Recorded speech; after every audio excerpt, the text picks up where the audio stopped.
as these octave pedals were designed to interact with magnetic guitar pickups rather than the very different piezo pickups we use for our bowed string instruments. The three key features we really wanted to test for and were interested in as string players were speed of tracking, and that's not just for pizzicato, of course, but with our bow and especially double stops, as many of these octavers are known to crap out or get confused by multiple notes. Secondly, the accuracy of the tracking. And third, the tone of the shifted pitch.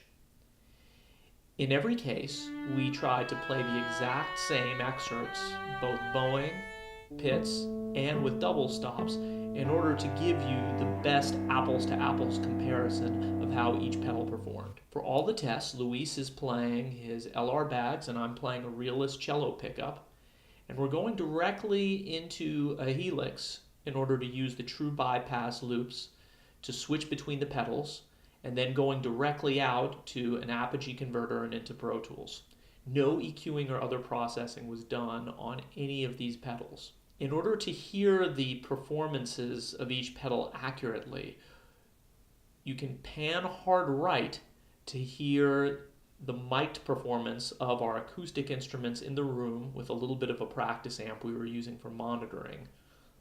Or you can pan hard left to hear nothing but the direct signal going right into the converters with no acoustic signal whatsoever.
Very cool, man. Yes. Yeah. That one tracks very, very smoothly. Yes, especially double stops. Yeah. It's, but you play double stops. Well, why don't you play them? Yes.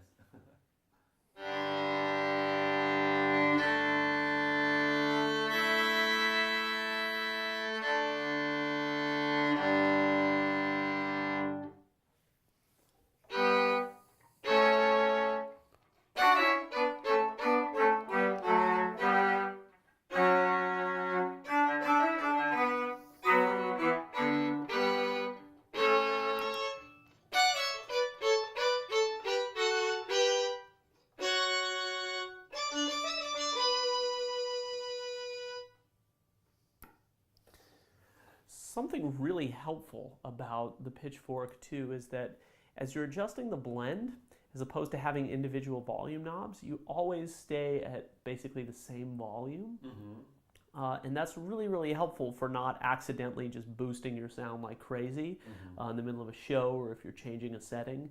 I really think the one knob blend is super helpful, Yes. especially for those that don't have a lot of experience. Mm-hmm. Maybe some of you string players out there.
noticed that sometimes it actually tracks the resulting tone from both of the notes. That I Right.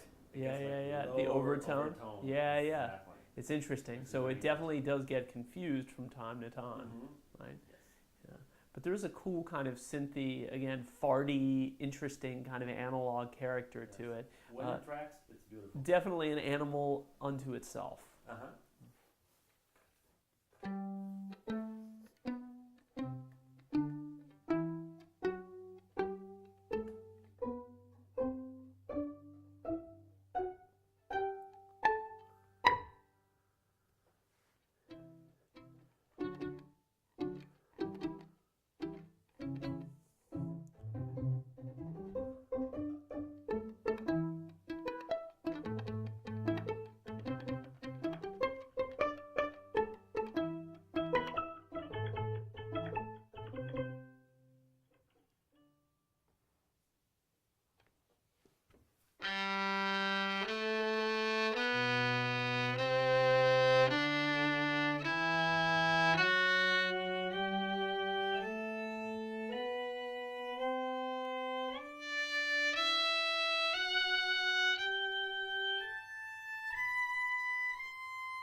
Very cool stuff there.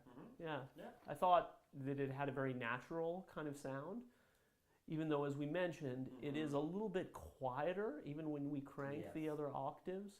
Really seems like it's meant to be an extra added color to the sound instead of to have the affected pitches standing or playing alone by themselves. Yes, I believe that the dry knob here is going to be a very important thing, because that's when you're going to be able to really make it sound the way you want. Yeah, very cool.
That's what I've been missing. That is the sound that I have been missing my whole life.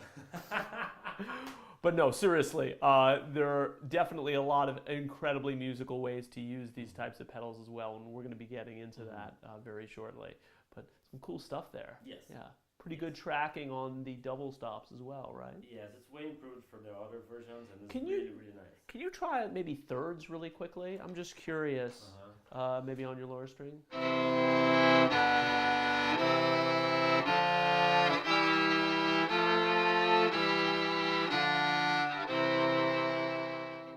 Not too shabby. Cool.